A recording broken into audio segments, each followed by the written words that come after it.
Good morning. This is Jimmy. It's Sunday morning. I hope you're ready to go to church or getting ready to go to church. I'm running real late. It's going to be a short program. And the reason it's going to be a short program is because I prefer to do it now because I might get caught in some church business, once I leave for the day and I don't get back in time to do it. And then if I come back at night, it's liable to be all jumbled and jangled and everything. So let's just jump right in here and let's do what we can. We're in chapter 8. We've introduced the seven trumpets. The seventh seal has been opened. So the seven seal judgments, the six seal judgments have passed. And then the seventh seal is opened in the first verse, chapter 8. Jesus opens the seal, of course. And when Jesus had opened the seventh seal, there was silence in heaven about the space of half an hour. And I saw the seven angels which stood before God. To them was given seven trumpets. And another angel came and stood at the altar, having a golden censer. And there was given unto him much incense, that he should offer it with the prayers of all the saints upon the golden altar, which was before the throne. And the smoke of the incense, which came with the prayers of the saints, ascended up before God out of the angel's hand. And the angel took the censer and filled it with the fire of the altar and cast it into the earth. And there were voices and thunderings and lightnings and an earthquake. And the seven angels which had the seven trumpets prepared themselves to sound. The first angel sounded, and there followed hail and fire mingled with blood, and they were cast upon the earth. And the third part of the trees was burned up, and all the green grass was burned up. And that was in the first trumpet. A third part of the trees and all the green grass. What about chlorophyll? What about the carbon dioxide balance? What about the nitrogen-oxygen balance? What this is doing to the ground? And the second angel sounded, and it was as it were a great mountain burning with fire, was cast into the sea, and a third part of the sea became blood. And the third part of the creatures which were in the sea and had life died, and a third part of the ships were destroyed. If a third of the life in the sea died, think about the people all around the Pacific Rim and all along the coast of the Atlantic, north and south, northern hemisphere, southern hemisphere, who depend upon the sea for a living and for food. A third of all the life in the sea died. Then what happens to the other life? What happens to the sea with all that decay happening at once in the ocean? What happens to our great washing machine, our great filter of the earth, our cleanser? I know it's simplifying everything, but basically what the ocean does is it keeps churning. It keeps our atmospheric atmosphere in balance. It makes it breathable. It makes it livable. The ocean is the great cleanser of the world. What do you do when it's filthy? I mean, that's why the eco people have been pitching a fit for the last 60 years, because of corporations and industrial man using the ocean for a dumping ground and a sewer. The third part of the creatures that were in the sea had died. The third part of the ships were destroyed, and the third part became blood. So now you got not only the death of humans, you got the death of the creatures in the sea. Now we're up to verse 10. And the angel, of course, and then this also implies a great economic distress too. I mean, the world runs on shipping. All you have to do is look at the news to see that. The shipping of one product, crude oil, out of the Middle East to refineries,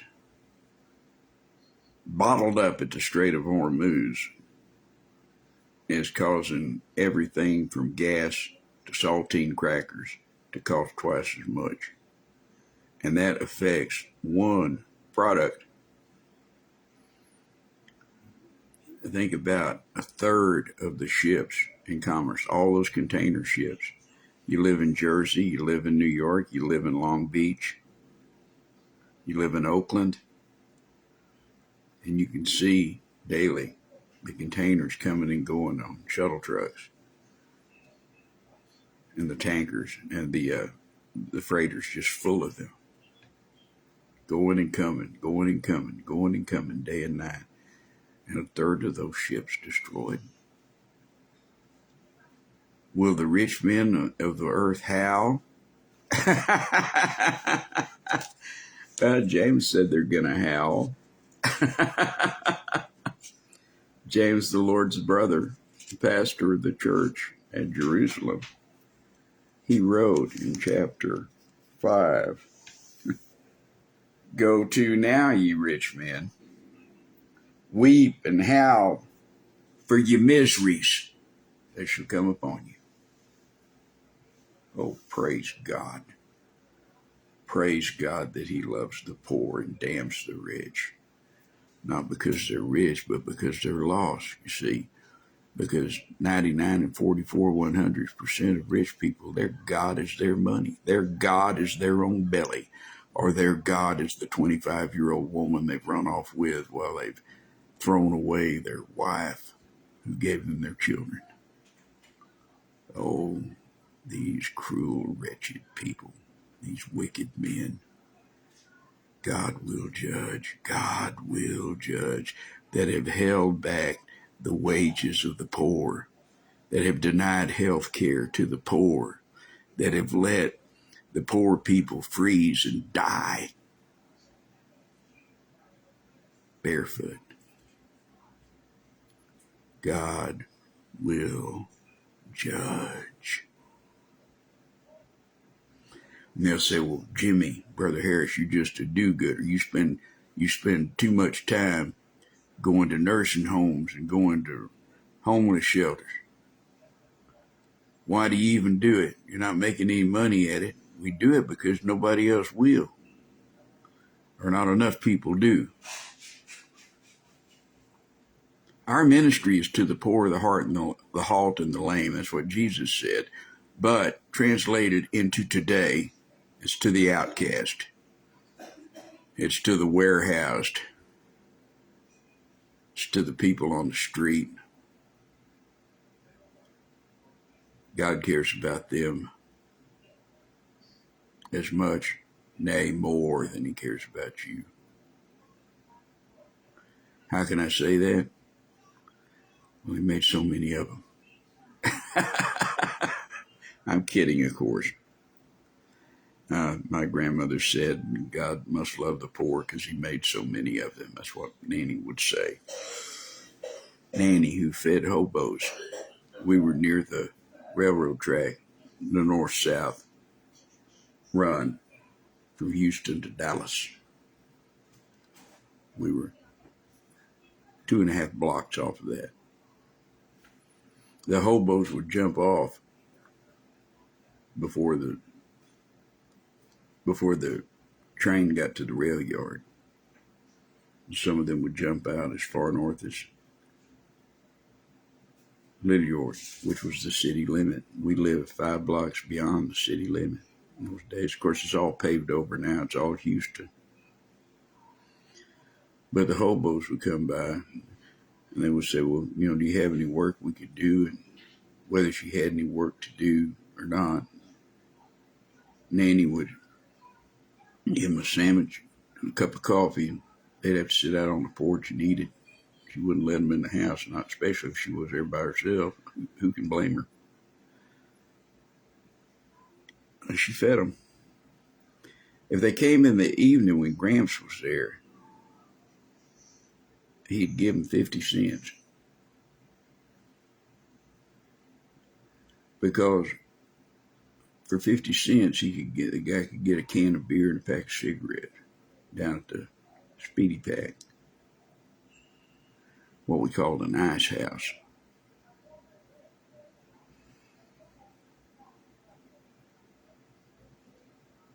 And Gramps would say, it's bad enough a man's got to beg for food. He shouldn't have to beg for a smoke. Do you find that in the Bible? No. But the idea is there, that there is dignity in every human being. There are not good people, good humans and bad humans, depending on their color or where they came from or who their daddy was or who they're married to or what religion they were or thought they were. Every human being has worth. God will judge you on how you treat the poorest among you. God will judge you on how you deal with the least of these. He will judge and show no mercy in that day in this regard. James said, go to, ye rich men, weep and howl for your miseries that shall come upon you. Your riches are corrupted. Your garments are moth-eaten. Look at my new $3,000 Armani suit and my Hart Schaffner shoes, whatever it is, Banks shoes. I can't remember. Stuff rich people wear. I buy stuff. I either get it off of Amazon or I get it from Walmart. Oh, I'm glad y'all had a great Sunday. There's Pastor Haroon, Pastor Susie. I'm glad you had a great Sunday in the Lord. Ours is just starting, and I'm late with the program, so we're not going to have a very long program today. Go to now, ye rich men, weep and howl for your miseries that shall come upon you. Your riches are corrupted, your garments are moth-eaten, your gold and silver is cankered, and the rust of them shall be a witness against you, and shall eat your flesh as if it were fire. Ye have heaped treasure together for the last days. In other words, all this stuff you thought was important, God would use against you at the judgment. Behold, the hire of the laborers who have reaped down your fields, which is of you kept back by fraud. Did you know that if you don't pay a man or a woman what their labor is worth, you are stealing from them? You are stealing food from their mouth. You are stealing food from their children. You are stealing from them a place to lie down and sleep for 4 hours before they go to their second or third job. It is wickedness. It is evil. God will judge. Behold, the hire of the laborers who have reaped down your fields, which is of you kept back by fraud, crieth. Who does it cry to? To God. And God hears. God hears. And the cries of them which you've reaped, they're entered into the ears of the Lord of Sabaoth. This word is used twice in the Bible. The God of Sabaoth. You know what? It doesn't have anything to do with a Sabbath. Sabaoth. It's an Aramaic word transliterated into Greek and then translated into English, so it loses some of its power. It means the God of battle, the God of war. God will judge you with war for starving and oppressing the poor. Mark it down. You need to change before something happens. You need to change your ways while there's still time to change. You can have mercy in the Lord today. because there's going to be a time when the mercy seat is converted to the judgment seat, and then no appeal will be heard. You'll be judged according to your works. Settle it now. Come to Christ. Repent of your wickedness. Serve God. You've lived in pleasure on the earth and been wanton. You've nourished your hearts as in a day of slaughter. That's when the kings would finish the battle and they would steal everything of their defeated foes. What they're saying is that these rich people, they live like they just won the battle every day, and they just steal everything, whether they want it or not, whether it belongs to them or not, whether they have a legal right to it or not. The God who lives forever is not pleased with you people who do these things. In one place it says his displeasure is hot. He calls it his hot displeasure. Ye have condemned and killed the just, and he doth not resist you. Which means you think you're getting away with it because God hadn't done anything to you yet. But just because God hasn't done anything to you yet doesn't mean he's not going to do something to you later and possibly soon. So their economy is destroyed also. The second angel sounded, and as it were, a great mountain burning with fire was cast into the sea. And the third part of the sea became blood, and the third part of the creatures which were in the sea and had life died. How much would it cost for a lobster if a third of them were dead? You know, they're facing fish in fisheries. They're facing great shortages of halibut and cod because of all the fish sandwiches that McDonald's has made over the years, and Long John Silver's and Captain D's and the original in Houston 60 years ago, H Salt Fish and Chips, which I loved. The British have really got us on, got that on us in that regard. The fish and chips idea came in a little paper wrapper. You had a fish fillet, deep fried, and some fried potatoes, the chips, the fish and the chips. Oh, it's amazing, man. I love that. Love that stuff. A third part of the sea became blood. A third part of the creatures which were in the sea, they died. And a third part of the ships were destroyed. So now God is starting to wreck their economy on top of everything else. Because even after a fourth of the people on the earth are killed by the first four seals, the four horsemen of the apocalypse, the false Christ, the war, the famine, and the pestilence and the death. Now, there's more being killed, there's more being judged. And you kind of think, well, how can commerce go on if a fourth of the people are dead? Commerce is going to go on no matter what. The population was a lot less back then, but during the Black Death in the 13th and 14th centuries, they think that a quarter of the population of Europe died. Now, during much of that time, there were fewer than 50,000 people in Paris or in London, either one. We're talking about a world population that was a lot less than it is now.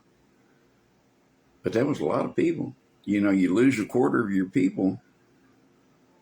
If there's four of you, that means there's only three of you left. But the world went on then. The Medicis got rich. The popes kept coming from those rich families, and they kept crowning kings and dividing up kingdoms, and the church and the kings were in collusion, and then the Reformation came, and the churches and the kings were in collusion, always working against the poor wretches. The great reformer Luther, after he had rebelled against the Catholic Church, when the people rebelled against the king, he said, "Kill them all." So I guess I guess it's okay to be a rebel, but only for your own cause. Is that the way it works? I don't know. I'd like to see some consistency, but what we see when we study history is that all men have a propensity for good and a propensity for evil, and most often they choose the evil because this is a lost and dying world. Verse 10, the third angel. If we do no more than introduce this today, well, then we will have done well. And the third angel, verse 10, sounded. This is the third trumpet. What are they sounding? They're trumpets. This is the 7 trumpet judgments. The first trumpet was the hail and the fire and the blood. Third part of the trees burnt up, all the grass burned up. Second trumpet, the great mountain burning with fire cast into the sea. The third part of the sea became blood. Third part of the creatures died that were in the sea, and the third part of the ships destroyed. Now are to the third angel blowing the third trumpet. The third angel sounded, and there fell a great star from heaven, burning as it were as a lamp. And it fell upon the third part of the rivers, the fresh water now, part of the rivers, and upon the fountains of waters. The name of the star is called Wormwood. That was the name of the little devil in C.S. Lewis's The Screwtape Letters, wasn't it? Wormwood. I can't remember all my reading from back then. And the third part of the waters became wormwood, and many men died of the waters because they were made bitter. Now they're poisoning the drinking water. And it's from a meteor or a falling star or a meteorite that comes from outer space. You know, they say that whole depression where Yellowstone is, you know, where the Old Faithful and all that stuff. And that's where they think a meteor hit there. They think that Death Valley, which is lower than sea level, that a meteor must have hit there at some point in time. Well, it's going to do it in the future. A lot of movies about it, you know, like Mortal Impact and Armageddon. There's always a movie about a meteor that's going to hit the earth and kill everybody or most everybody. But that is going to happen, but that's not going to happen until God is ready for it to happen. Because this is a sign of God. It's a sign from heaven. It's another one of those natural disasters. You know, Jesus says that there's going to be signs in the heaven. Now, don't ever forget about this. I read this passage often enough that you should never forget about it. In Luke, the Gospel according to Luke, chapter 21, we get toward the end of chapter 21 and we see what old man Harris is talking about. And he says, in verse 25 of chapter 21 of Luke, Jesus says, and there shall be signs in the sun and in the moon and in the stars, and upon the earth distress of nations with perplexity, the sea and the waves roaring, men's hearts failing them for fear, for looking after those things which are coming on the earth, for the powers of heaven shall be shaken. We're back there again. And the third angel, verse 10, the third angel sounded, and there fell a great star from heaven, burning as it were a lamp. A falling star, a shooting star, a meteorite, a piece of a comet is coming into earth, and it's hitting the earth. And it must land upon the land because its effect is on the rivers. It will change the course of rivers and the way they flow. It will poison the water. It'll tear up the water tables. The fresh water will meet with salt water in places, and it'll become brackish. There fell a great star from heaven. Again, this happens under the vial judgments, the bowl judgments, and it happens again.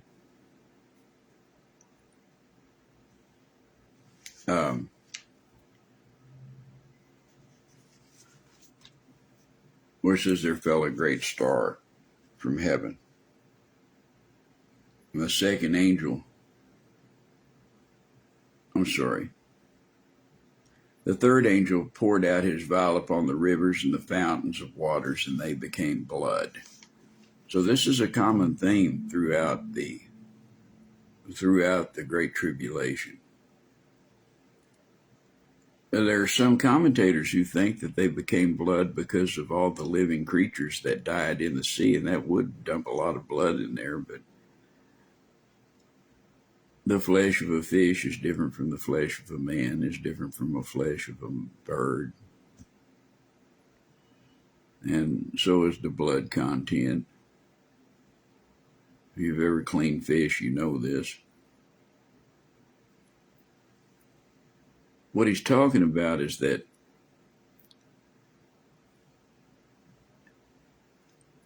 people dying will make them bloody.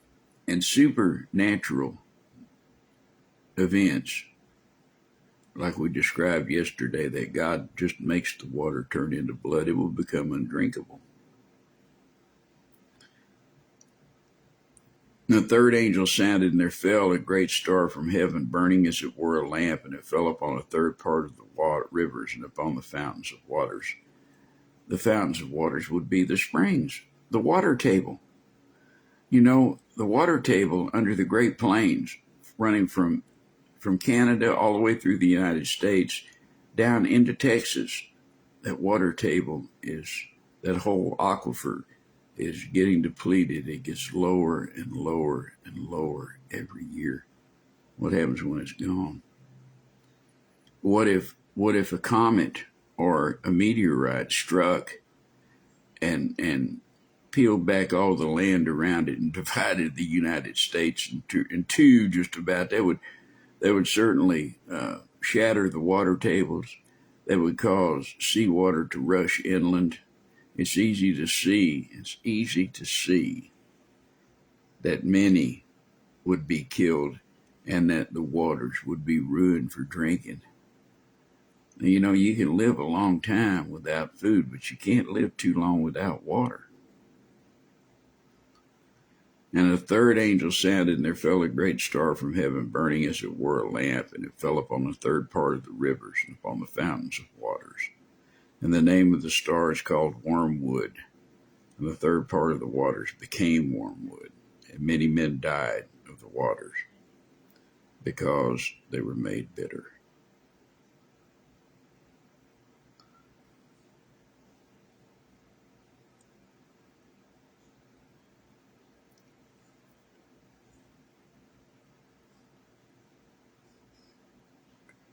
In Deuteronomy,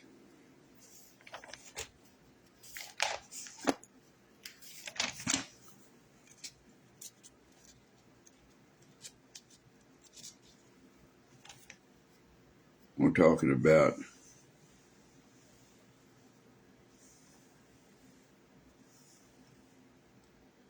God's wrath and judgment upon disobedience.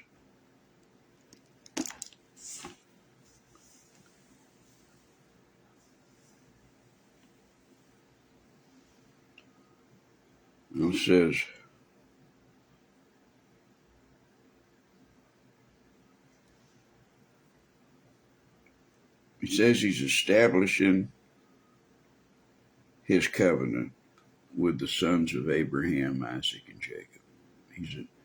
They're fixing to enter the promised land. This is near the death of Moses, and he's giving them the Deuteronomy, or the second law, or the second telling of the law.